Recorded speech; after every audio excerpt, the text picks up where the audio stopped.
जय श्री कृष्णा। राधे राधे। आप सभी का स्वागत है मेरे हेमा के व्रत कथा उपाय चैनल में। दर्शकों, आज की इस वीडियो में हम आपको देव उठनी पर यानी कि देव उठनी एकादशी पर बन रहे बेहद शुभ योग तुलसी के इन सरल उपाय से आपके घर माता लक्ष्मी दौड़ी चली आएंगी।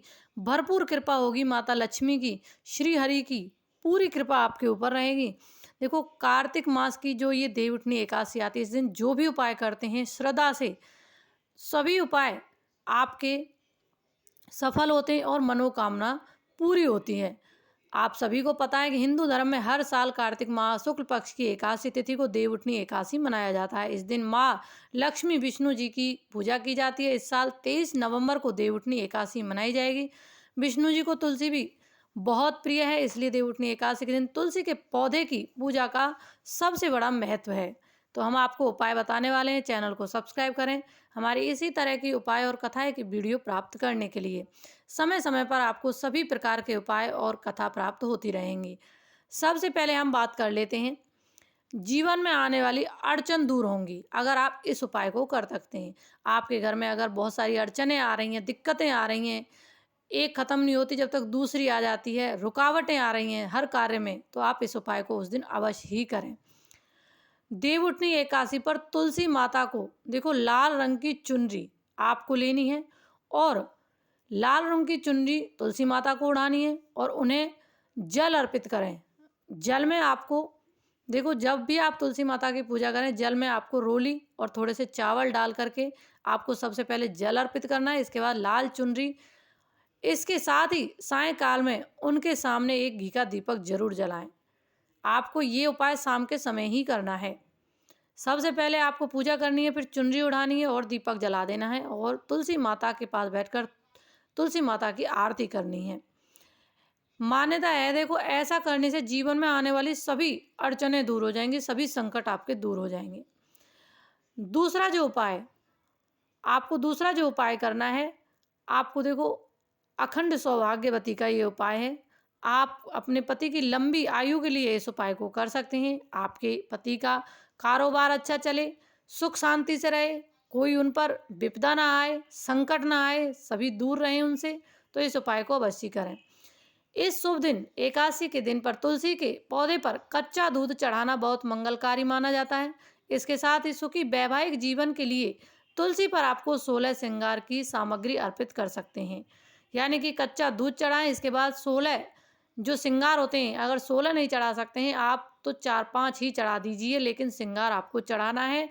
ऐसा माना जाता है कि अखंड सौभाग्यवती की प्राप्ति होती है ऐसे उपाय करने से। उस दिन बहुत ही बड़ा दिन माना जाता है। मैंने कहा, जो भी उपाय करते हैं आपको सभी का फल मिलता है।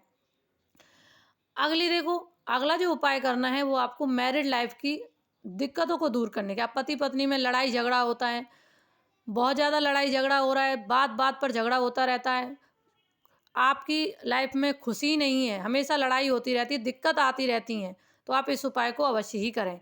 देवउठनी एकादशी के दिन तुलसी और सालिग्राम जी के विवाह का आयोजन करने से बहुत शुभ होता है। मान्यता है कि ऐसा करने से मैरिड लाइफ की दिक्कत दूर होती है और पति पत्नी के रिश्ते में प्यार बढ़ता है और अड़चनें दूर हो जाती हैं। अब आपको तुलसी का विवाह देखो कैसे करना है। आपको सालिग्राम तो आपके पास होंगे, नहीं है तो आप ले सकते हैं। आपको घर में ही तुलसी माता की पूजा करें, जरूरी नहीं है कि आप बहुत बड़ा करें। आपको थोड़ा सा श्रृंगार लेना है, एक साड़ी लेनी है, चुनरी उड़ा देनी है और घर पर ही आप अकेले ही, जो पत्नी है वो अकेले ही इस विवाह को कर सकती है। जैसे तुलसी का विवाह करते हैं उसी प्रकार से ये विवाह का संपन्न करें और इसके बाद पंडित जी को दक्षिणा दे करके ये सभी सामान दे दें। ठीक है, आपको ये करना है। जो आपके मंदिर में पंडित यानी है, आप उसको दे दें और दक्षिणा रख के आपको ज़रूर देना है। इससे देखो आपकी मैरिड लाइफ की सारी दिक्कतें दूर हो जाएंगी और आज सभी संकट दूर हो जाएंगे। ये उपाय हमने बताया। अगला उपाय देखो आपको धन प्राप्ति के लिए करना है। धन प्राप्ति यानी कि आपके कारोबार नहीं चल रहे हैं, व्यापार ठप पड़ा है, दुकान है वो ठप पड़ी है, कोई भी कार्य करते हैं कोई भी कार्य सफल नहीं हो पा रहा है, तो इस उपाय को आप कर सकते हैं। आपको देखो क्या करना है, 5 हल्दी की गांठें लेनी है और आपको 5 सिक्के ले लेने हैं। ये 2 चीज़ें आपको ले लेनी है। अब आपको देखो 5 गोमती चक्र लेने हैं और 2 इलायची लेनी है। ये चीज़ें लेकर के आप पीले कपड़े में बांध लीजिए, किसी लाल कपड़े में बांध इसके बाद श्री हरि विष्णु जी की एक तस्वीर लें, फोटो जो भी आपके पास है, वहाँ पर एक दीपक जलाएं और 21 बार श्री हरि का नाम लें। 21 बार श्री हरि का नाम लें और 21 ही पत्ते आपको तुलसी के समर्पित करने हैं, ठीक है। इसके बाद जो आपने सामान लिया है लाल पीले कपड़े में बांध करके उनको वहीं रखा रहने दें, दीपक जला रहने दें। ये उपाय आपको शाम के समय करना है। इसके बाद उनको वहीं रखा छोड़ दें।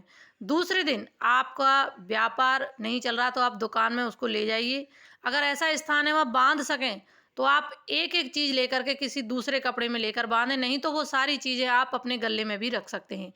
अगर आपकी धन की कमी है, पैसा आता है लेकिन टिकता नहीं है, तो आप अपनी तिजोरी में रखें। किसी व्यापार के लिए जाते हैं, कार्य नहीं बनता है, किसी कार्य के लिए जाते हैं, शुभ कार्य किसी के लिए जाते हैं, कोई कार्य बनता ही नहीं है, आपकी अड़चनें आ जाती हैं, तो आप इसको साथ लेकर के जाएं। इस कोर्ट कचहरी का अगर कोई काम आपका बिगड़ रहा है तो इसको साथ लेकर के जाएं, आपका काम 100% बनेगा। तो ये उपाय थे जो हमने आपको बताए। वीडियो को ज़्यादा से ज़्यादा शेयर करें।